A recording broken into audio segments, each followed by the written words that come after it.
La charla siguiente durará aproximadamente 45 minutos y 15 minutos de una ronda de preguntas, que se harán por medio del chat.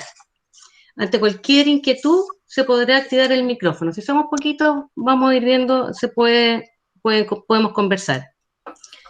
Entre medio de la charla y al finalizar, se va a disponer de una encuesta de satisfacción, que por favor, si la pueden completar, para saber y retroalimentarnos con este tipo de actividades. La sesión será grabada y estará posteriormente disponible en el sitio www.ganadero.cl. Para que la charla sea grabada, necesitamos su consentimiento. Así que si hay alguno que se oponga, que escriba ahora o calle para siempre. Bueno, en el día de hoy tenemos nuevamente a nuestro invitado, don Christian Hepp. Él tiene una larga trayectoria en la región, donde ha realizado trabajo de diferentes áreas y diferentes factores de los sistemas pastoriles, especialmente la producción bovina, alimentación animal, el mejoramiento de pradera y cultivo forrajero. También ha realizado trabajo en caracterización y mejoramiento de la fertilidad de suelos de la Patagonia asociado a sistemas ganaderos. Nuestra charla de hoy se refiere a cómo se expone el ganado bovino en los sistemas productivos a las condiciones ambientales imperantes en el invierno patagónico y los posibles efectos que puede verse en la crianza, recría y engorda. Bueno, nuevamente agradecemos su presencia y dejo con usted a Christian Hepp en la charla Efectos ambientales en la crianza, recría y engorda de ganado bovino de carne en Aysén. Doy la pasada a Christian entonces. Christian. Gracias María Paz. ¿Me escuchan bien? ¿Se escucha bien o no? Sí, todo perfecto. Ya, bueno. Bueno, como decía María Paz, también quiero darles las disculpas del caso. Tuve problema con la conexión de internet la semana pasada y esa fue la causa de por qué no pudo seguir la charla. Yo no sé exactamente en qué punto se cortó, de modo que la vamos a repetir porque parece que fue como en el primer tercio aparentemente. Así que nuevamente las disculpas y ahora vamos a la charla. Este tema es un tema que está muy relacionado al invierno patagónico. Nosotros estamos todavía en invierno, en condiciones bastante frías, por lo tanto quería compartir con ustedes algunas ideas, alguna información respecto a cómo los animales pasan este periodo invernal, especialmente en relación a las temperaturas frías imperantes. A modo de introducción, la producción bovina de carne en el mundo está distribuida muy importantemente en el hemisferio norte, en la parte más fría del hemisferio norte, en Estados Unidos, Canadá, también en China, y en el hemisferio sur está en climas más bien tropicales, como en el caso de Brasil, Paraguay, o climas templados, como en el caso de Argentina y Australia especialmente. ¿Ya? Hay dos especies en bovinos de carne que son importantes, especialmente el Bos taurus, que es principalmente en zonas templadas, y el Bos indicus, que es el ganado cebuino que encontramos especialmente en las zonas tropicales. También hay híbridos, ¿cierto?, entre estas dos especies y un sinnúmero de razas que se adaptan a condiciones intermedias. El bovino, entonces, es un animal que está muy adaptado a distintas condiciones climáticas, ¿ya? Y tenemos razas adaptadas para distintos climas en el mundo. Y nosotros hoy día nos vamos a centrar más bien en los climas fríos más que en los climas cálidos. En Sudamérica y en la Patagonia específicamente tenemos zonas de climas bastante fríos, zonas de estepa, zonas de climas templados fríos que presentan inviernos con bastante bajas temperaturas y además con una muy fuerte estacionalidad en el crecimiento vegetal, ¿cierto? Tenemos por un lado una temporada de primavera-verano con bastante disponibilidad de forraje y por otro lado temperaturas bajas y latencia invernal, o sea, no hay crecimiento de praderas en la época invernal, que puede llegar a 5 o 6 meses fácilmente en muchas zonas de la Patagonia. Me voy a referir entonces a algunos efectos ambientales que encontramos, sobre todo en esta época invernal, y cómo podrían estar influyendo en la producción de bovinos de carne.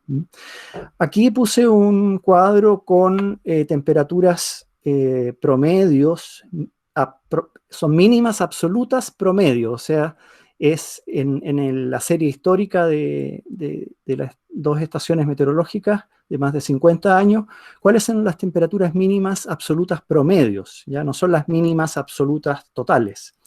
Y vemos que en periodo de invierno, aquí tenemos junio, julio, las temperaturas pueden llegar a niveles bastante bajos. Ya en Balmaceda, por ejemplo, encontramos temperaturas absolutas mínimas de -15. Balmaceda probablemente debe ser una de las estaciones más frías del país, y Coyhaique también llega a niveles bastante bajos.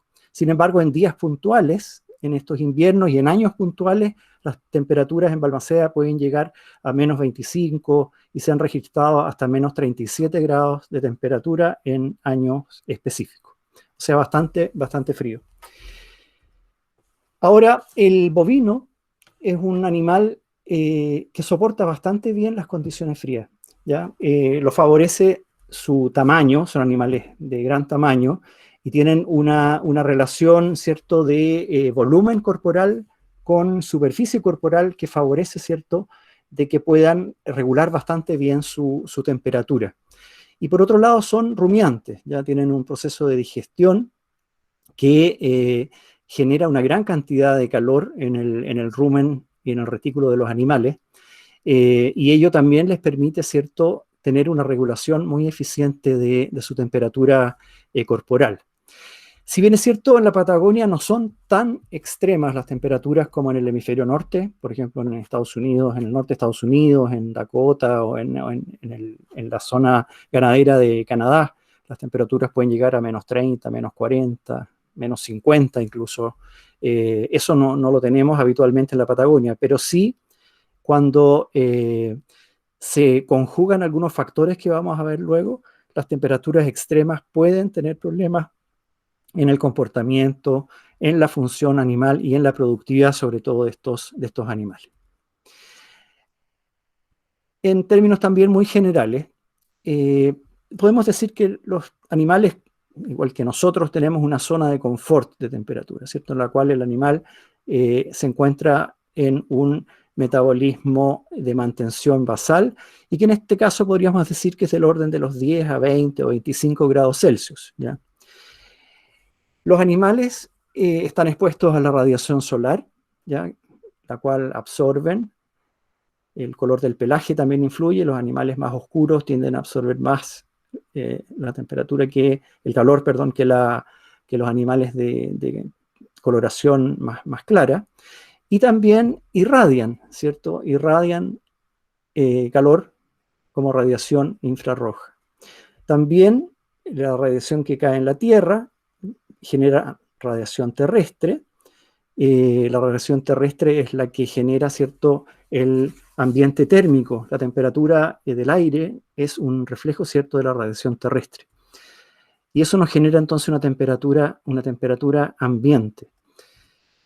También tenemos que los animales pueden estar ganando o perdiendo calor a través de conducción desde el suelo por contacto, ¿cierto? Un animal echado, por ejemplo, está intercambiando calor con el suelo, ya sea entregando o absorbiendo, e incluso cuando está parado, ¿cierto?, en los puntos de contacto también se produce un intercambio de calor.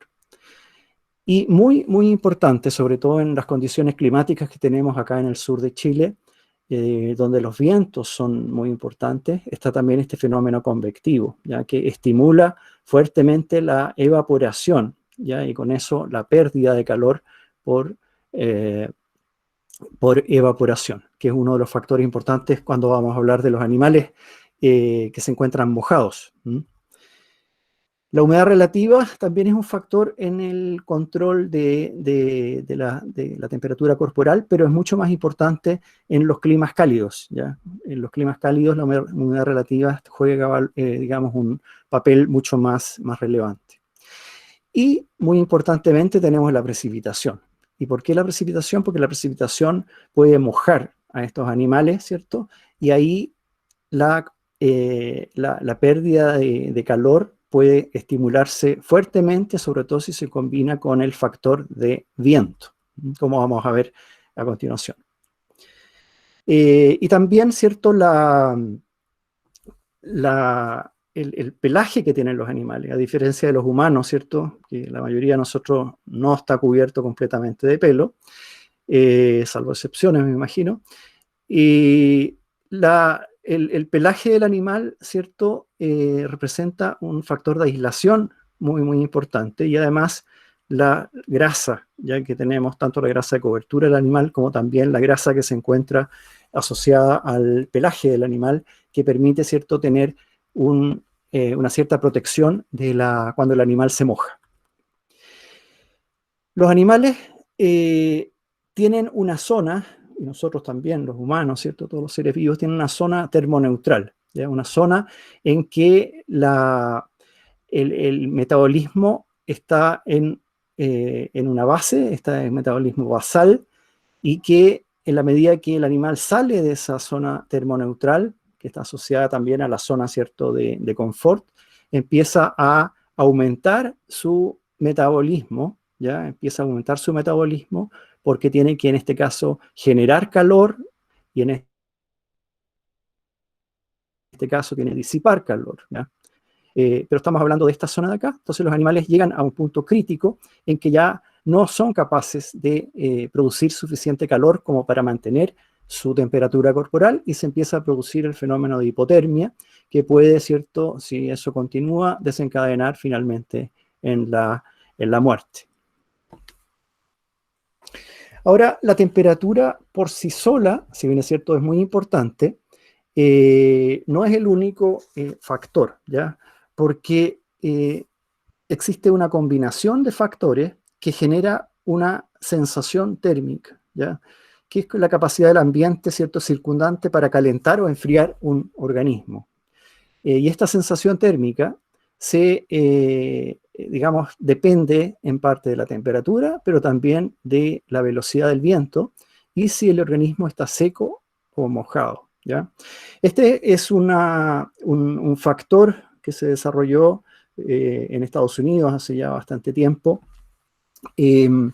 primero para humanos, ¿ya?, pensando en cuáles eran los rangos de confort para los humanos, y también qué ocurría cuando salían de ese rango. Y después se fueron desarrollando para distintas especies animales, ¿ya?, que se conoce en inglés como wind chill, y que es la famosa sensación térmica. Y a eso nos vamos a referir a continuación. Existen tablas de sensación térmica y calculadoras de sensación térmica, ¿ya?, donde en forma muy importante se considera el factor de viento. La mayoría de las tablas que van a encontrar en internet se encuentran en grado Fahrenheit, ¿ya?, porque son digamos, el tipo de unidad que se utiliza en Estados Unidos y otros países. Sin embargo, aquí, para facilitar, lo transformé a Celsius, y la velocidad del viento la transformé a kilómetros por hora, porque estaba en millas por hora. Y lo único que quiero mostrar acá es, en el fondo, de que en la medida de que empieza a haber viento, por ejemplo, a una temperatura de -1, cuando no hay viento, la sensación térmica es de -1, pero en la medida que empieza a aumentar la velocidad del viento, la sensación térmica empieza a caer en forma muy importante. Por ejemplo, ya con 16 kilómetros por hora, ya la sensación térmica no es de -1, sino que de -9. Si la temperatura es más baja, por ejemplo, -7, con la misma velocidad del viento acá tendríamos una sensación térmica de -16, ¿ya? ¿Y por qué esto es importante? Porque el requerimiento de energía del animal va a aumentar en relación a la sensación térmica, Bueno, aquí puse una escala de velocidad del viento, que es una escala que fue generada especialmente para la navegación en el mar, pero podemos ver, ¿cierto?, las graduaciones de viento en relación a cómo también se ve el efecto en la tierra, ya que se agitan las hojas, ondulan las banderas, etcétera, y uno puede tener una estimación más o menos de qué viento estamos hablando. Ya con un viento de entre 12 y 19 kilómetros por hora, por ejemplo, es cuando ya vamos a ver que las banderas están flameando y las hojas se empiezan a agitar ya fuertemente. Ahora bien, la sensación térmica, como ya decía, está relacionada, ¿cierto?, con la cantidad de energía que va a requerir un animal, ¿ya? Y los animales, a diferencia de los humanos, ¿cierto?, tienen una capa de pelo, ¿ya?, un pelaje, que tiene propiedades aislantes, ¿ya? Por lo tanto, pueden soportar temperaturas, los bovinos particularmente, de lo que estamos hablando, temperaturas bastante bajas, sin afectarse mayormente en la medida que estén secos, ¿ya? Siempre que no se mojen, ¿ya? Porque al mojarse, ¿cierto?, se pierde la capacidad aislante del pelaje y la humedad entra en contacto directo con la piel y se produce entonces un intercambio de calor mucho más rápido. El viento también tiene un efecto de separar los pelos del animal, un viento fuerte, ¿cierto?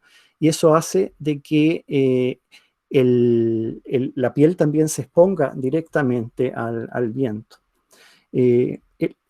Una de las propiedades aislantes que tiene el pelaje de los animales es su capacidad de mantener aire en el interior, ¿ya?, entre medio de los pelos, y eso logra entonces que el animal soporte temperaturas bastante bajas. Ahora, hay también factores de adaptación, ¿ya? Hay animales que están totalmente adaptados, aclimatados a una cierta condición climática, y que se nota muy claramente cuando llegan animales de otras regiones, de otras zonas, que tienen problemas, ¿cierto?, inicialmente para producir, para comportarse, digamos, adecuadamente, porque no tienen factores de adaptación y demoran a veces varios años en adaptarse a las nuevas condiciones. Los animales más resistentes al frío van a ser esos que tienen mayores tasas metabólicas, o sea, pueden generar una mayor cantidad de calor que les permita prevenir, ¿cierto?, los fenómenos de hipotermia. La sensación térmica, en internet está lleno de calculadoras de sensación térmica. Aquí les puse un ejemplo nomás, una que ustedes ingresan la temperatura del aire y la velocidad del viento y les va a dar, ¿cierto?, una estimación de la sensación térmica que existiría. Ahora bien, la temperatura crítica, si ustedes recuerdan el gráfico que veíamos al inicio, ¿cierto?, donde veíamos la zona, ¿cierto?, en que el metabolismo basal está, o la energía de mantención, ¿cierto?, está en un mínimo. En la medida que empieza a aumentar el requerimiento de mantención, o más bien en la medida que empieza a disminuir la temperatura y aumentar el requerimiento de mantención, nos vamos a ir acercando a la temperatura crítica inferior, ¿ya? Y esta temperatura crítica, que en muchos estudios se sitúa del orden de los -7 grados Celsius para los bovinos, es muy variable porque va a depender de la condición en que se encuentra el pelaje del animal, ¿ya?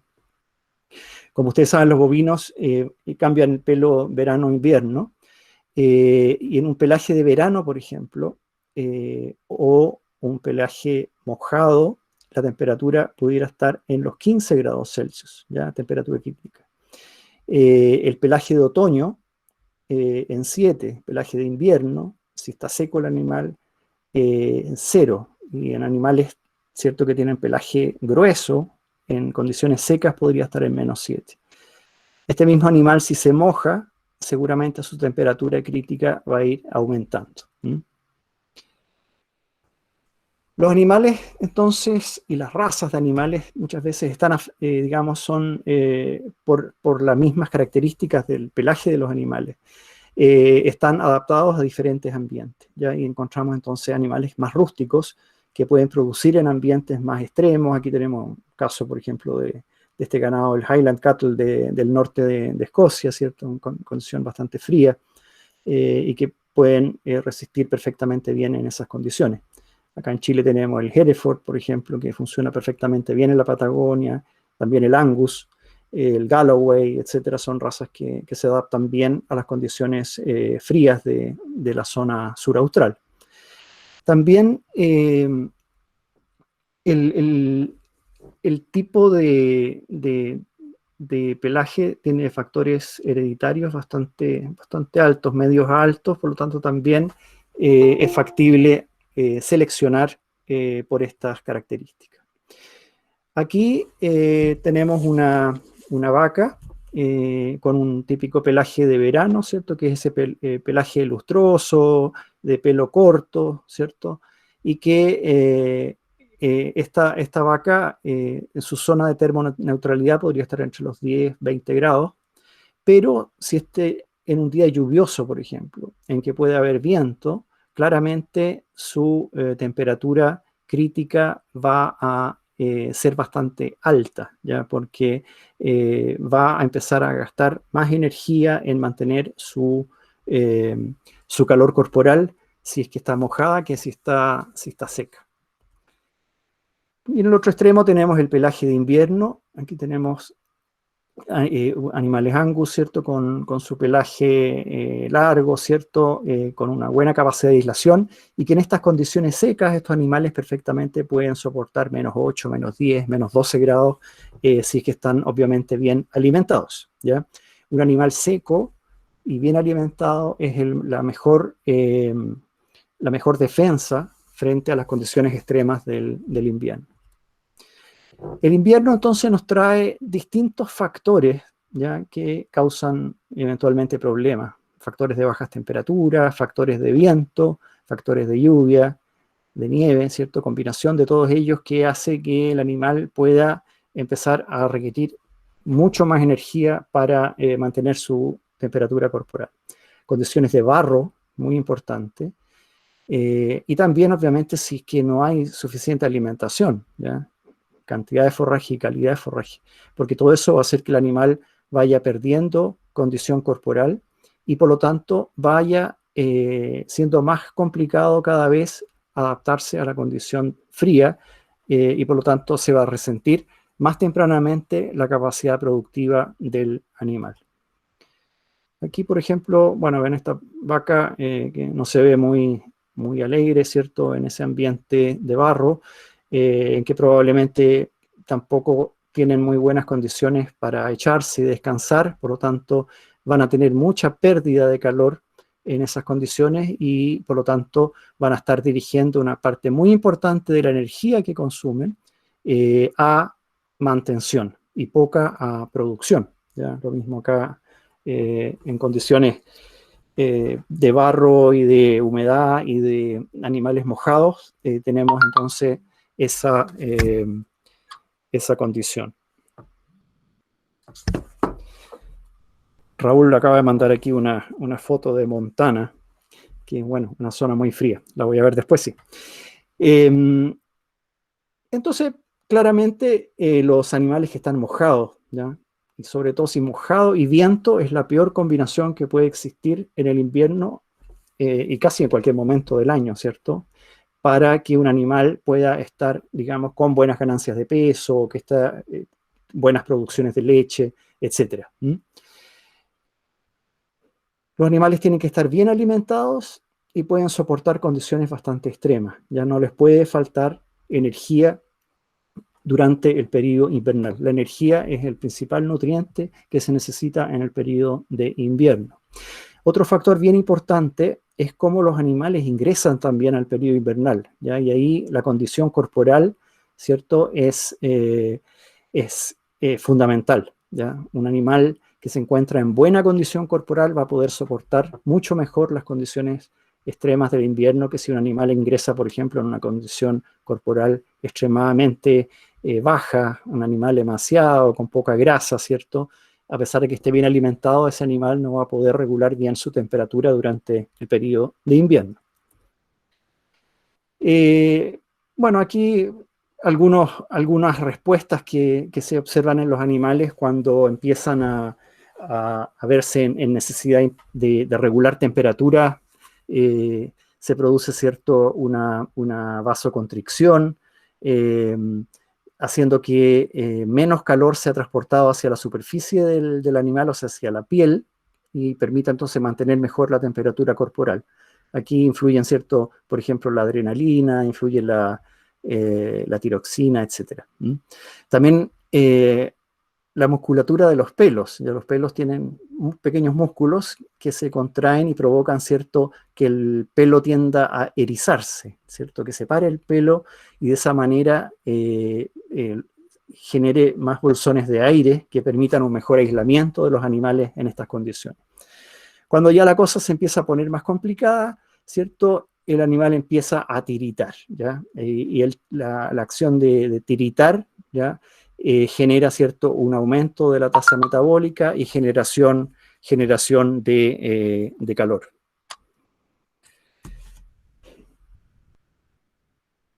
Y bueno, lo que ya mencionaba, ¿cierto?, adrenalina, tiroxina, que aumentan la tasa metabólica y con eso aceleran, ¿cierto?, todas las reacciones químicas que nos van a producir calor. Y el animal en estas condiciones va a empezar a buscar refugio, va a asumir también posiciones, ¿cierto?, en que expone menos su cuerpo al viento. En los días de lluvia, por ejemplo, y de fuerte viento, en el sur de Chile, en la Patagonia, es muy común que los animales se pongan todos en fila, ¿cierto?, como mascarón de proa hacia el viento, de modo que tengan la mínima exposición hacia el viento predominante.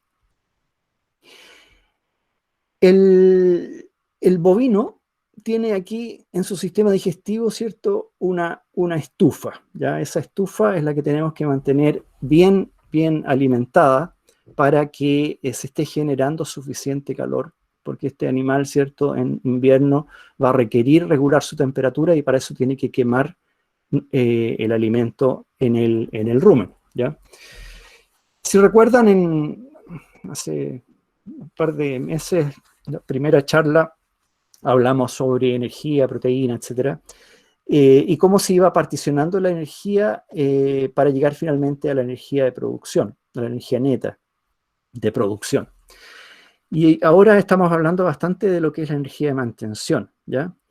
Pero para eso tenemos que tener un alimento que tenga un adecuado contenido de energía metabolizable, porque esta energía metabolizable es la que como su nombre lo dice, se metaboliza, y en estas reacciones químicas genera calor, ¿ya? Este calor que en el fondo es el que va a estar alimentando, ¿cierto?, la capacidad del animal para regular su temperatura. Entonces, esto cuando hablamos de tasa metabólica, etcétera, aquí es donde está ocurriendo esta activación para que el animal pueda mantenerse y ojalá, ¿cierto?, quede un saldo para que pueda producir, o sea, que pueda ganar peso o que pueda producir leche, etcétera, dependiendo del animal que se trate. Aquí tenemos nuevamente nuestra zona termoneutral, ¿ya? O sea, es la temperatura en la cual los animales están en una zona de confort, entre comillas, pero en la medida que salimos, ¿cierto?, la energía de mantención empieza a aumentar. Eso quiere decir que el animal está destinando mayor proporción de energía a mantención. Y por lo tanto, en la medida que nos vamos alejando de la temperatura, digamos, de la zona termoneutral, vemos que cada vez la energía para producción es más baja, ¿ya? Lo mismo pasa después cuando nos vamos hacia la zona de calor. Pero en los climas fríos está ocurriendo esto. ¿Y qué pasa con el consumo? En la zona termoneutral tenemos un consumo bastante estable y el consumo tiende a aumentar cuando estamos en condiciones de frío, ¿ya? Los animales tienden a aumentar su consumo y a producir mayor cantidad de energía calórica para regular su temperatura. Entonces, como resumen, en condiciones frías aumenta el consumo de forraje. Hay influencias hormonales aquí, aumenta la actividad ruminal en general, los mismos movimientos ruminales generan calor, ¿cierto? Del retículo y el rumen, acuérdense que son parte del sistema digestivo del rumiante, y ahí entonces se está produciendo una parte importante de la digestión, sobre todo de las fracciones más fibrosas, ¿ya? Esta mayor motilidad, o sea, movimiento del aparato digestivo genera también una mayor velocidad de pasaje y tiende a bajar un poco la digestibilidad. Pero el animal lo que necesita aquí es producir calor, ¿ya? Y en este sentido los animales tienen, o la naturaleza los ha dotado de algo bastante lógico, que en primer lugar los animales, una vaca hablemos, va a tender a privilegiar su propia supervivencia, ¿ya? En segundo lugar, va a privilegiar a su cría que tenga. Si tiene una cría al pie, va a privilegiar, ¿cierto?, de producir suficiente leche como para darle a esa cría. En tercera prioridad va a estar la cría que tenga en el vientre, o sea, que está gestando. Y si ocurren problemas o déficit de energía, etcétera, se va a poner en riesgo el sustento de la preñez, se van a producir eventualmente abortos, etcétera, ¿ya? Y por última prioridad va a ser asegurar el futuro. O sea, generalmente un animal que se vio muy estresado en el periodo invernal va a tener también un efecto importante después sobre su reproducción futura, ¿ya? Porque va seguramente a alargar los periodos de parto, preñez, el puerperio, etcétera, y eso va a hacer entonces que va a bajar la eficiencia productiva de ese animal. Un dato importante es que los valores que aparecen en las tablas, ¿ya?, generalmente están referidos a la zona de termoneutralidad, ¿ya? Entonces, cuando estamos fuera de esa zona, en realidad hay que considerar siempre, en el caso de los climas fríos, que el consumo aumenta, ¿ya? Por ejemplo, con -5 o 5 grados, podemos tener entre un 3 y 8% mayor consumo de forraje. Y esos factores entonces hay que considerarlos cuando los animales están siendo alimentados en forma restringida durante el periodo de invierno. Y también hay factores, aquí le puse agravantes, ¿ya?, que afectan, ¿cierto?, el consumo. Por ejemplo, un animal mojado. ¿Ya? Un animal muy mojado, al revés de estimular su consumo, lo deprime. Lo mismo si un animal está en unas condiciones ambientales de, por ejemplo, mucho barro, también vamos a ver que el consumo disminuye, ¿ya? El consumo se deprime y el animal se va a estresar más rápidamente y va a entrar en crisis mucho más temprano. Y obviamente si el animal está enfermo, con mayor razón. Entonces, la protección, y como protección no estoy hablando de un galpón ni de un techo necesariamente, pero sí de zonas de los predios, cortinas cortaviento, bosquetes, potreros que tengan mayor protección del viento, etcétera, ¿ya? Es importante la protección durante el periodo invernal, ¿ya? Porque cuando baja la temperatura, llegamos a la temperatura crítica y los animales gastan más energía. Y hay, bueno, mucha información, ¿cierto?, en cómo los animales disminuyen su producción, o aumentan su consumo, o aumentan sus requerimientos energéticos en la medida que las temperaturas son cada vez más bajas. Y las sensaciones térmicas son cada vez más rigurosas. Consecuencias, ¿cierto? Los animales van a perder condición corporal, los animales van a perder peso o bien van a ganar menos peso, ya si son animales en crecimiento, van a tener una peor conversión de alimento, ¿ya? O sea, cuánto alimento se transforma en músculo o en leche o en lo que sea. También las engordas, si es que ocurren en el invierno, se van a alargar, ¿cierto? Porque vamos a tener menores ganancias de peso. Puede haber problemas de mortalidad neonatal, bajas en producción de leche, aumento de los periodos de puerperio, menor eficiencia reproductiva, etc. En este sentido, al enfrentar el invierno y estar en una zona donde se producen este tipo de fenómenos de bajas temperaturas, fuertes vientos, etc., es necesario planificar, ¿ya? Y tener un adecuado balance forrajero, o sea, que no me falte alimento para el invierno, y considerar siempre que en el invierno, en condiciones críticas, los animales van a aumentar su consumo. Si una vaca come entre el 2,5% de su peso vivo, en condiciones más críticas pudiera llegar hasta el 3% de su peso vivo. Preocuparse de que los forrajes tengan adecuada energía y digestibilidad, que hayan reparos, que los animales puedan descansar en lugares secos. Ojalá no tener concentraciones de animales, ¿cierto?, en condiciones de barro. En los feedlots, sobre todo, es común ver, ¿cierto?, fuertes problemas de barro en algunas ocasiones. Y obviamente un estado sanitario adecuado de los animales.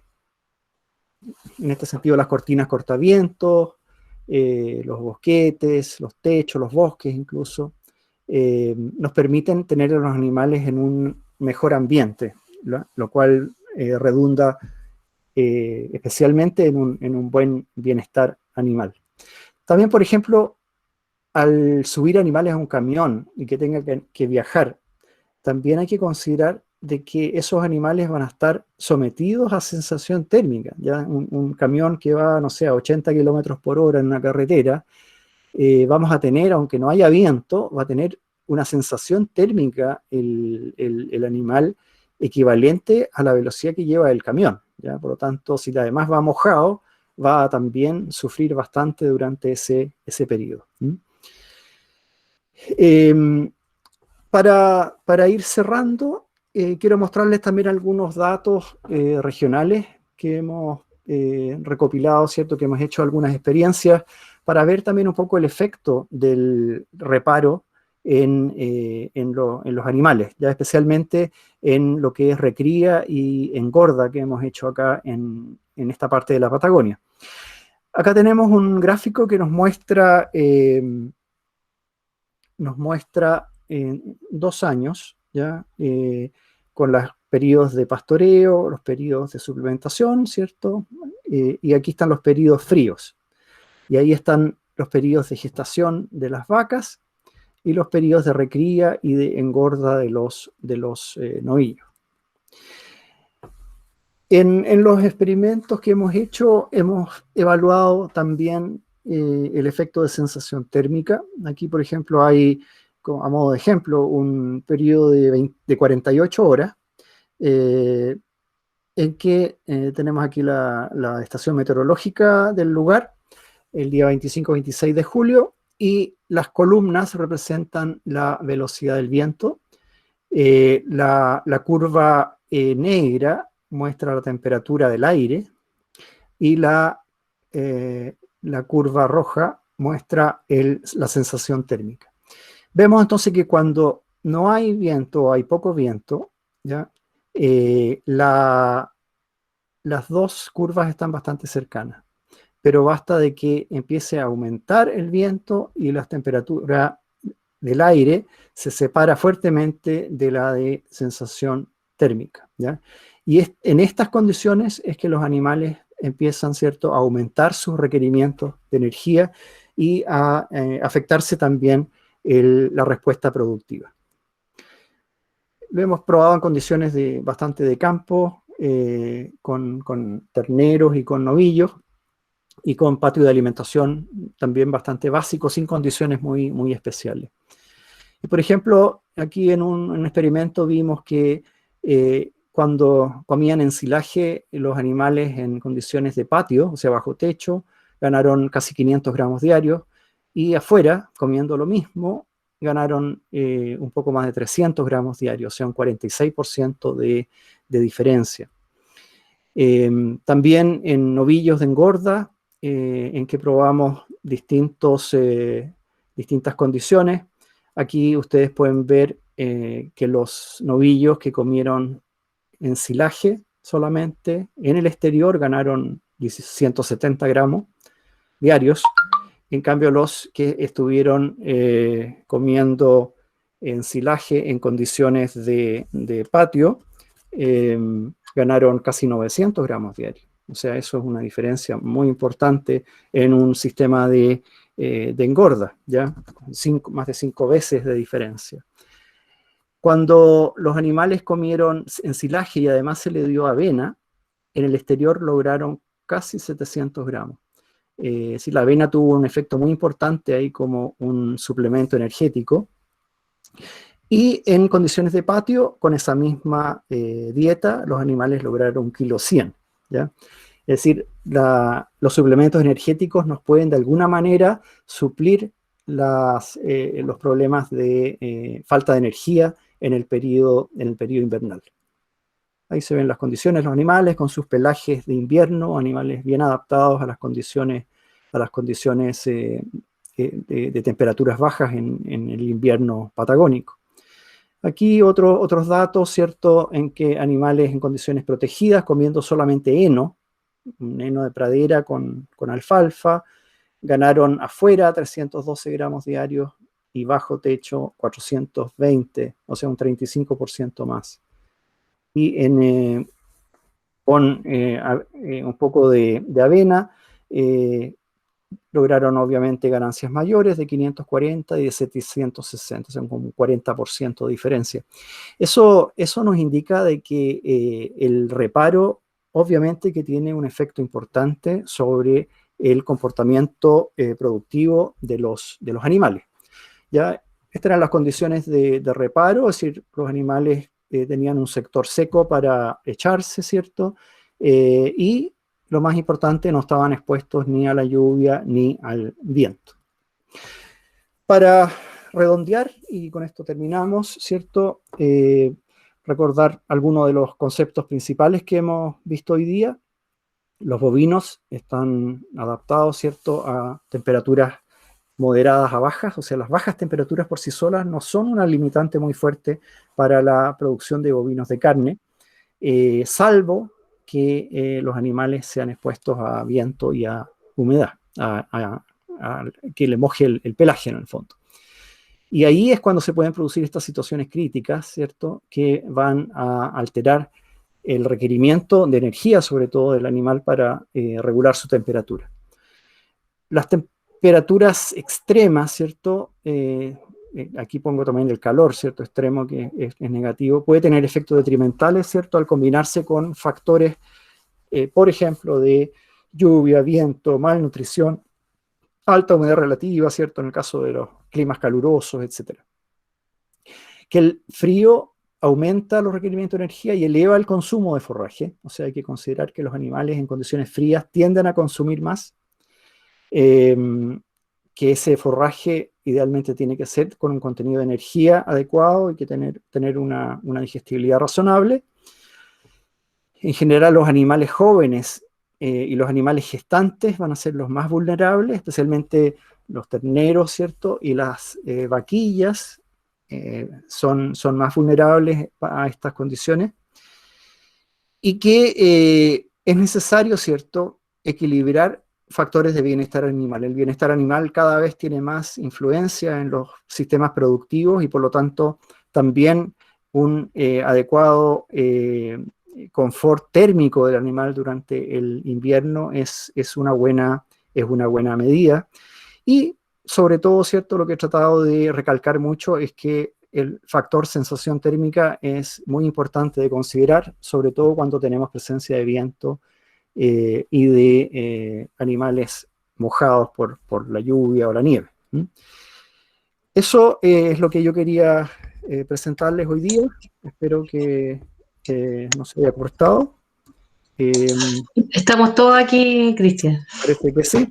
Así que qué bueno que llegamos a puerto esta vez y estoy abierto si tienen alguna consulta. También aquí les muestro que el día de mañana retomamos, ¿cierto?, los horarios originales de las charlas, día miércoles a las 17:30. El colega Diego Arribillaga va a hablar de control de heladas en frutales para la zona sur, especialmente Diego ha trabajado mucho en cerezos y últimamente en vides, así que va a ser una muy interesante charla. Eso sería. Muchas gracias, Cristian. Aquí hay algunas preguntas que tenemos. Nuestro amigo Juan Pablo Galilea nos ha hecho varias preguntas. Bueno, no sé si Juan Pablo, con lo que comentó Cristian de lo que se había hecho en Tapenay, respondimos la primera pregunta que nos hiciste de comentar respecto al estudio que se hicieron en el efecto de distintos tipos de protección del clima en la ganancia de peso en novillos, con la Sí, misma ración. sí, por ¿Mm? supuesto. Ujú. Después Juan Pablo nos pregunta, en nuestra condición climática, usando un forraje base de 1,8 megacalorías por kilo, ¿cuánto grano o cereal debiéramos usar para sostener una ganancia de peso mínima de 300 gramos en terneros? Eh, Eso lo pregunta Juan Pablo. El ¿Cómo está? Chopi nos pregunta. ¿Cómo está, Choc? Asesoría gratis. Asesoría gratis, sí. Hablamos después. Oye, no. eh, Mira, bueno, hay varias considerandos ahí, porque lo que hay que considerar también en toda esta ecuación, que no hablé mucho, es el tema del costo, ¿ya? Obviamente.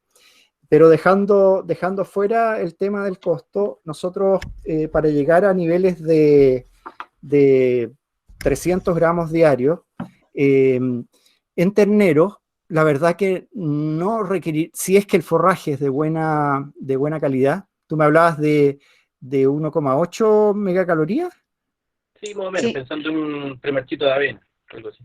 Ah, ya, porque eso claro, sería bastante bajo, ¿ya? Ujú. Eh, Probablemente lo más económico para si uno quiere tener 300, 400 gramos diarios en ternero en invierno, sea usar un forraje de mejor calidad. Y sería mucho más económico seguramente que usar grano de cereal, o sea, cebada o avena. Pero habría que hacer el cálculo, pero por lo menos tendrías que meterle 2 kilos, yo creo, de avena o de cebada para llegar a niveles de energía suficientes como para lograr esas ganancias, sobre todo con un forraje de muy baja energía. Pero como te digo, habría que verlo, hacer los cálculos que no tengo aquí a mano. Ujú. Yes. aquí tenemos otra pregunta de Juan Pablo. ¿Y cree que el uso de paja como complemento en la alimentación puede ser una buena opción? La paja en condiciones, bueno, la paja es un forraje que las vacas, sobre todo animales adultos, estamos hablando, ¿cierto? Vacas, sobre todo, pueden usar bastante eficientemente, pero la paja es extremadamente pobre en nutrientes, ¿cierto? La paja se suele usar, ¿cierto?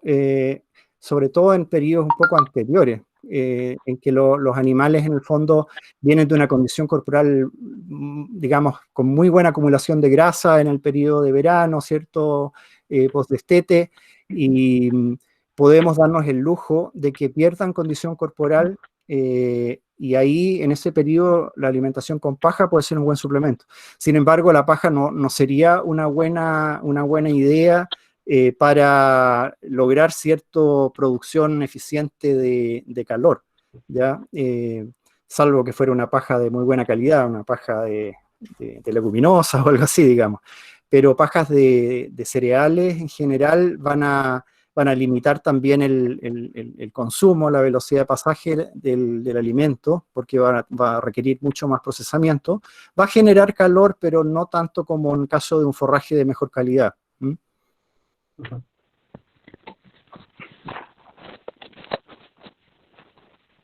Aquí hizo un comentario Raúl abajo, no sé si quiere hacerlo por micrófono, Raúl, o lo leo. Como tú Raúl, quieras, María Paz, sí, Dale, sí. Raúl, nomás, a ver.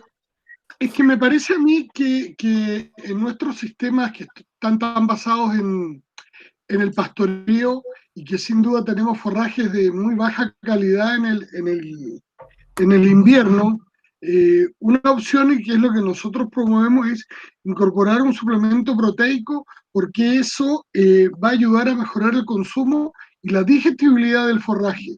Entonces la mirada podría estar también por ahí, ¿no es cierto? Que con niveles muy bajitos de proteína, nosotros en ovejas estamos hablando de 150 o 200 gramos por día, probablemente en terneros podemos hablar de un medio kilo de un suplemento proteico, levantas y activas el sistema ruminal para aumentar consumo y digestibilidad del forraje de baja calidad, lo mismo para el uso de las pajas que estaban hablando, eso quería comentar. Correcto. Gracias, Raúl. Buen comentario, Raúl. Tenemos a Antonio Segui.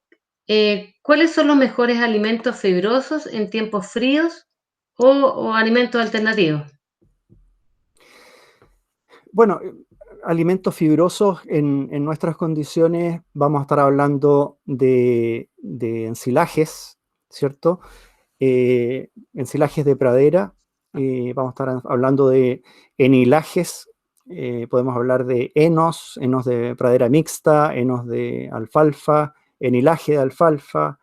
Hay una paleta bastante importante. Lo ideal sí es que estos alimentos fibrosos no sean, digamos, con un nivel energético tan bajo como el que mencionaba Juan Pablo, o sea, de que tengamos, no sé, pues 2,3, 2,4 megacalorías que se pueden lograr en los ensilajes y en los henos o enilajes con relativa facilidad, cuidando mucho la época de corte, o sea, que no cortemos la pradera o digamos, los forrajes en estados de madurez demasiado avanzada. Yo creo que eso sería un poco las alternativas que tenemos acá en estas condiciones. Ya, gracias. Bueno, aquí Juan Pablo preguntaba cuánta avena se le suplementó a los en el estudio presentado, pero me parece que eran 2 kilos, si no me equivoco. Sí, en el caso de los novillos fueron 3 kilos, en el caso de los terneros fueron 2 kilos. ¿Y qué opinas de la cama caliente? La cama caliente es una opción, nosotros no la hemos usado, la verdad. Obviamente que genera un ambiente de bienestar, ¿cierto?, a los animales. Tiene un tema más de manejo, digamos, después de que hay que estarla, digamos, agregándole paja, ¿cierto?, para que los animales puedan echarse, también después hay que sacarla. Es un tema más operativo, pero que sin duda es una buena opción. Ya. Y tenemos la última pregunta de Daniel Stross. ¿Cuál considera usted que debiese ser el aporte mínimo de energía metabolizable en la ración para asegurar mantención o ganancias, aunque sean mínimas, de peso en terneros o terneras en recría invernal en la región? El aporte mínimo de energía metabolizable en la ración. Ya, mira, nosotros esos terneros que vimos ahí que ganaban 300, 400 gramos, estaban comiendo un ensilaje que tenía 2,3 megacalorías de energía, ¿ya?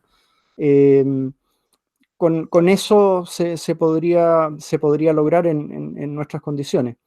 Ahora, depende, ¿cierto?, también de condiciones particulares. Si los animales están en condiciones extremadamente expuestas a los vientos que podemos tener acá en esta zona, sin protección, sin cero reparo en el fondo, podría no lograrse esos niveles.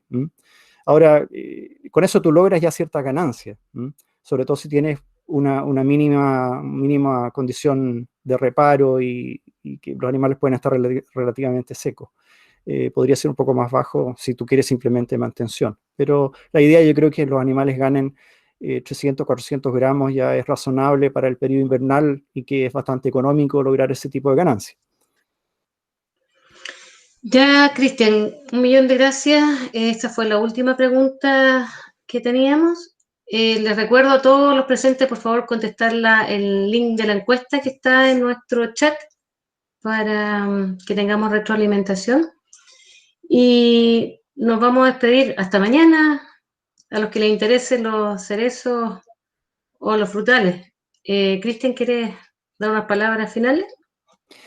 No, agradecerles nomás su presencia. La verdad que Este sistema nos ha resultado bastante estimulante porque conocemos gente nueva que habitualmente no tenemos la oportunidad de ver. Así que agradecerles y espero que no se corte nunca más la conexión. Bueno, una buena tarde y cuídense mucho y nos estamos viendo más adelante en otras presentaciones, espero. Chao, chao. Muchas gracias a todos, gracias por participar y los invitamos para mañana a ver a Diego Arrillaga entonces. Y bueno, esta fue con Segunda Pata.